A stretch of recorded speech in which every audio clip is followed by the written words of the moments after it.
on federal death row got their sentence commuted to life in prison without the possibility of parole.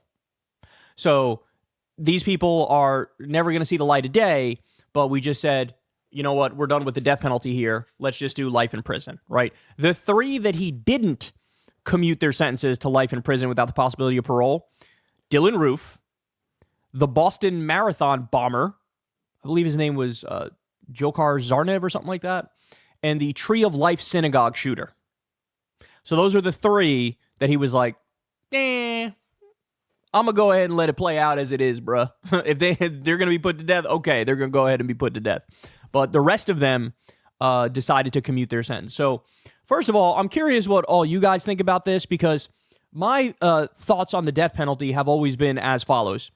I'm against the death penalty, but the reason I'm against the death penalty is because I read a study a while back that said 4% of the time we end up getting the wrong person. So 4% of the time, the person on death row is innocent, which means there's no doubt that in the history of the death penalty in this country, we've put to death many innocent people. Now, when I look at that, I say to myself, okay, that is literally just state-sponsored murder. That is your tax money and my tax money going to murking innocent people. And that I can't have that on my conscience, right? In the same way that I despise the fact that a lot of the tax money we send to the government, it ends up going to bomb innocent women and children in Gaza and starve them and give Israel more missiles and bunker busters and all this bullshit. I have a moral and ethical problem with that where I'm not having it, right? This actually falls into a similar category, though, where if we know some percentage of the people that are on death row that we end up killing with our tax money are innocent people, that's not okay, right? That's not okay. Now, having said that, that's the reason why I have the position I have, because we kill innocent people from time to time.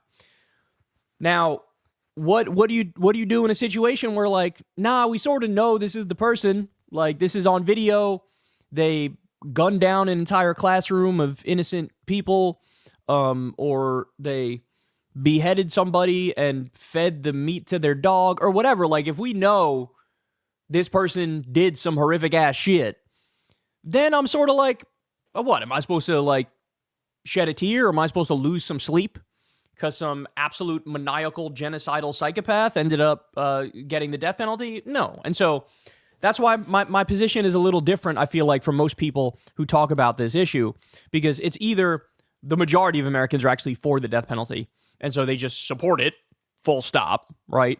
Or you have a minority of Americans who are against the death penalty, but they go further than me in the sense that it's not only that they're against it because sometimes we kill the wrong people with the death penalty.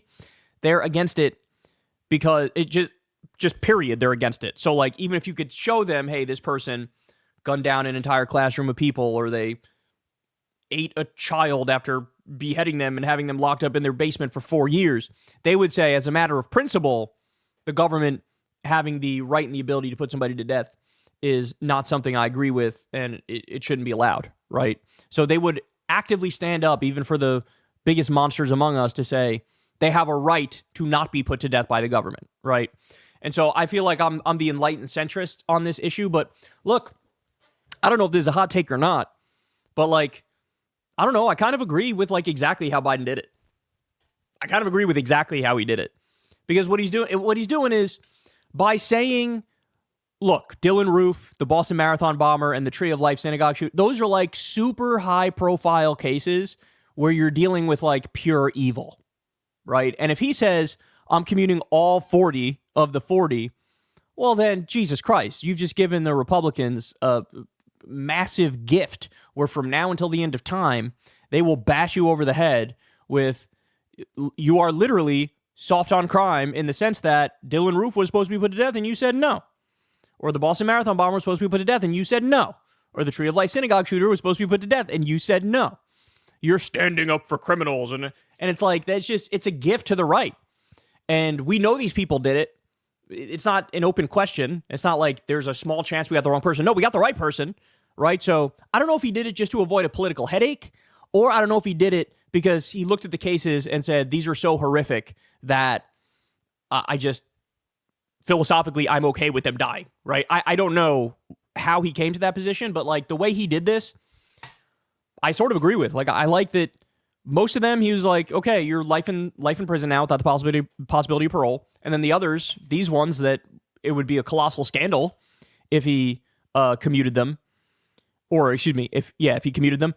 He's like, I'm not doing it for these three. So I actually agree with how he did it here. I'm curious what you guys think, but we're just getting started with these like last minute things that Biden is doing. And by the way, long term, like we really do. These are all federal death row people, but at the state level, there's still some states that have the death penalty and do the death penalty. And like, we really need to get to the point where it is a national law that we're done with the death penalty. With the list of countries that still do it, it is not a good list. And we're on the list with some unsavory characters with the death penalty. And you guys know there's been a whole problem where the way they used to do the death penalty was with this 3-drug cocktail, and the pharmaceutical company that made that drug cocktail stopped making it because they said, we don't want our drugs to be used for the death penalty. And so you've had states sort of scrambling to find other ways to kill people. And they've tried all these different things, and some of them have been a horrific failure where people, they go to put them to death and they're like foaming at the mouth and seizing and they don't die, and then they have to call off the execution and try it again. And it's been really bad, right? It's been really bad in terms of, finding a way to do it, which is acceptable. And then look, people would say, I would say too, if you're going to have it, you might as well just do the firing squad, because at least then it's over quickly. But the reason we don't do the firing squad is because I think people like to lie to themselves about what we're actually doing when the death penalty is invoked. They're actually murdering somebody, right? They want to lie to themselves, and you can't lie to yourself when you see somebody get like shot in the face. Then it's like, oh, it's very clear what we're actually doing here. So I think the lethal injection in the first place, it was really about the public more than it was the individual. It's a way to put this medical veneer over the barbarism of what's actually happening, right? So, but there was a time, I don't know how many of you know this, there was a time when the Supreme Court said it's actually unconstitutional. The death penalty is unconstitutional. So there was a while where we had banned the death penalty, but then that was reversed at some point. And it was only a brief period where we didn't have the death penalty. And then, of course, it came roaring back. I think we should just pass a federal law that says no more death penalty, because it's not like life in prison without the possibility of parole is too soft. It's like if you're never seeing the light of day, it's like, what's the issue? It actually costs more money to do the death penalty too, because of the right to so many appeals. And so it actually saves money, and it's like less barbaric to just have life in prison without the possibility of parole. All right, so other things that Biden did. Apparently he signed 50 bills into law on Christmas Eve. And here are the 5 most interesting ones.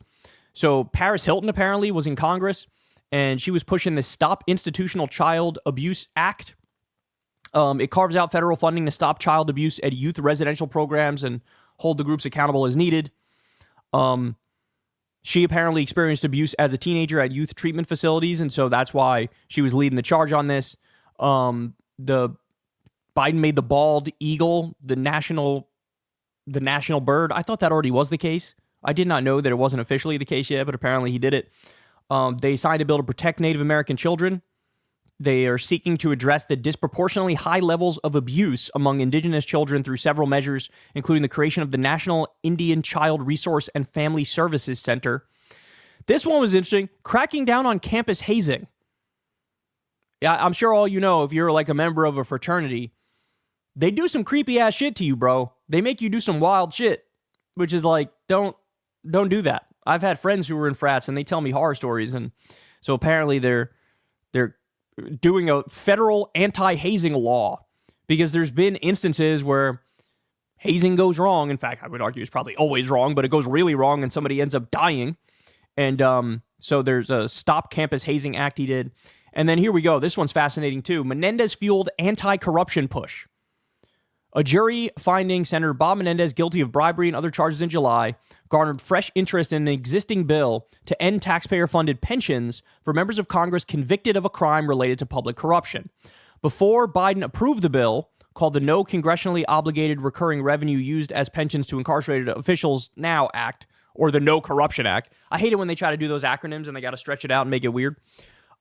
Federal law allowed such members of Congress to collect their pensions up until the exhaustion of all appeals of their conviction. So in other words, what Biden did is he made it so that when you get that first guilty conviction, your pension is gone, right? Your pension is gone.